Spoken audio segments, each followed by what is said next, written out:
In the vast emptiness of space, where stars flicker like fleeting moments of light in an ocean of endless night, there lies a truth older than the cosmos itself, a truth that echoes through time, whispered on the winds of ancient wisdom.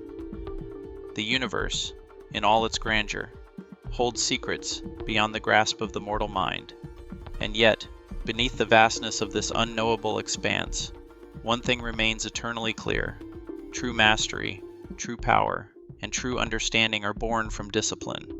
It is a discipline that transcends the confines of the human experience, reaching into the very depths of the soul, into the cosmic forces that shape reality itself. This is not the simple discipline of a soldier or a craftsman. It is the discipline of the ancient ones, of those who saw the universe for what it truly is, an unbroken chain of cause and effect, of infinite possibility and boundless potential. It is the discipline that leads us to a confrontation with the self, with the cosmos, and with the fundamental laws that govern existence. And at the heart of this discipline lies the words of one man, Miyamoto Musashi, the master swordsman who transcended the art of combat to become a philosopher, a teacher, and an eternal symbol of mastery over the self. His wisdom, immortalized in his book, The Book of Five Rings, holds the keys to understanding the universe itself. For Musashi was not just a warrior, he was a seeker of truth, a man who understood that the ultimate battle is not fought on the battlefield but within the mind. To understand the power of Musashi's teachings, we must first embrace the depths of the cosmos. For in the darkened corridors of space, where time and matter collide in violent dance, there exists a strange symmetry between the philosophy of Musashi and the eternal laws of the universe. The cosmos, in its most fundamental form, is a reflection of the human condition, a vast, interconnected web of forces and energies, constantly in motion, seeking equilibrium. To truly comprehend Musashi's words is to understand that every action, every thought, ripples outward, touching the fabric of reality itself. Musashi's words are simple yet profound, and they serve as a guide to not only martial excellence, but the very nature of existence itself. His doctrine was built upon five elemental forces: earth, water, fire, wind, and void. Each of these elements, he argued, was not only a metaphor for different aspects of combat, but also for the fundamental nature of the universe. To understand the five rings is to understand the very forces that shape our world, and ultimately, to understand the deepest mysteries of existence. The earth, the foundation of all things. The earth represents the solid foundation upon which all things stand. It is the bedrock of existence, the unyielding, immovable force that sustains life.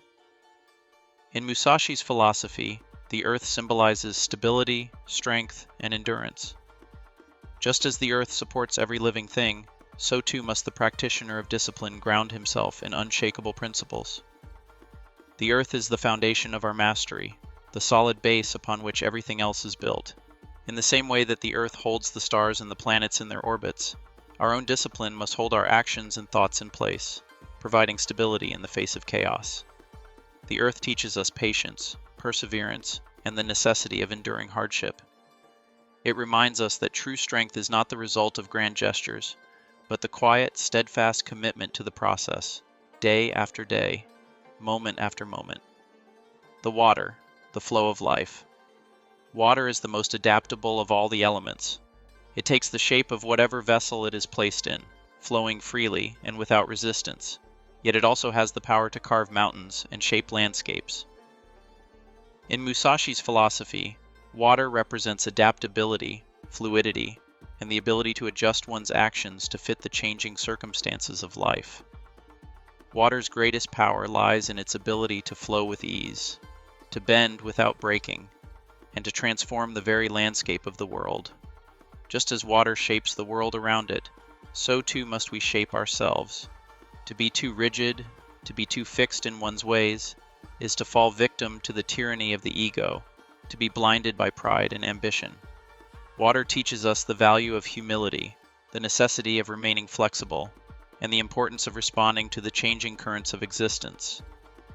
The fire, the power of passion and will.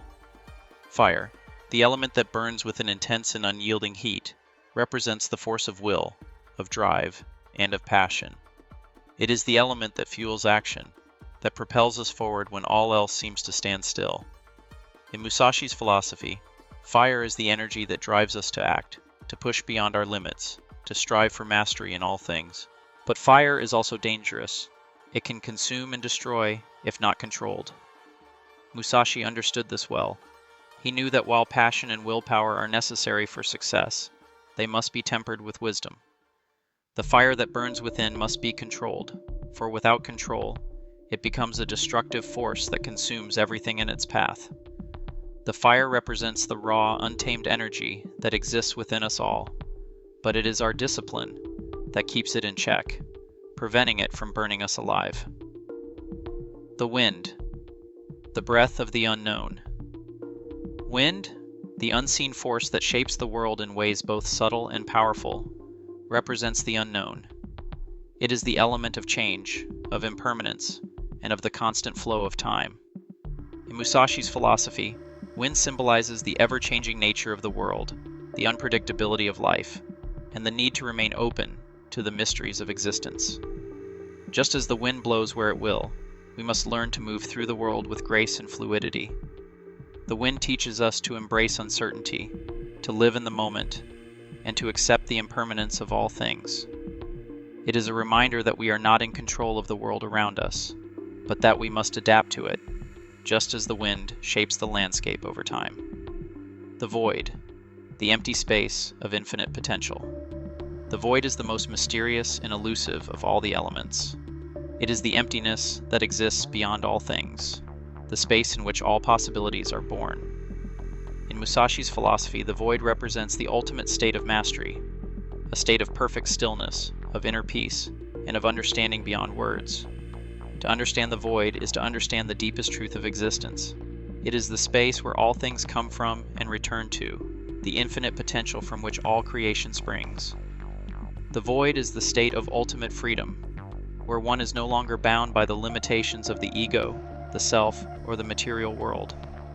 It is the space where true understanding and enlightenment are found, where one can transcend the limitations of the human condition and touch the eternal. In the void, there is no distinction between the self and the universe. There is no separation between the observer and the observed. It is a state of pure unity, where all things are connected and all possibilities exist simultaneously. To enter the void is to transcend the boundaries of time and space, to step beyond the veil of illusion, and to touch the essence of existence itself. The eternal discipline of self-mastery. The supreme discipline that Musashi speaks of is not simply the mastery of a craft or the conquest of others.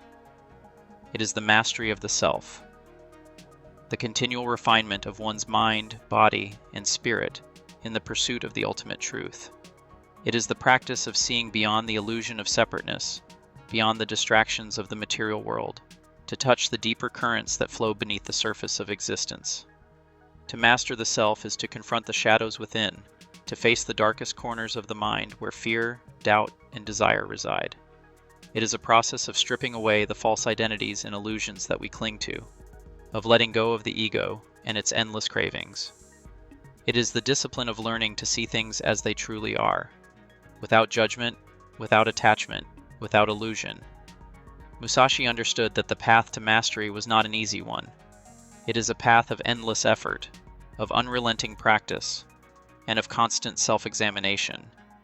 But it is also a path that leads to true freedom, the freedom to move through the world with grace and clarity, to act without hesitation, and to understand the deep, unspoken truths that govern all things.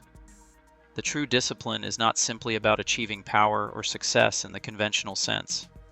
It is about attaining a state of perfect balance, a state of unity with the cosmos, a state in which one is no longer bound by the limitations of the self, but has transcended to a higher understanding of reality. It is the discipline of living in harmony with the universe, of moving with the tides of time, and of embracing the mysteries of existence with open arms. For Musashi, the ultimate aim was not to defeat others, but to defeat oneself. to overcome the false sense of separateness that keeps us trapped in the cycle of desire and suffering.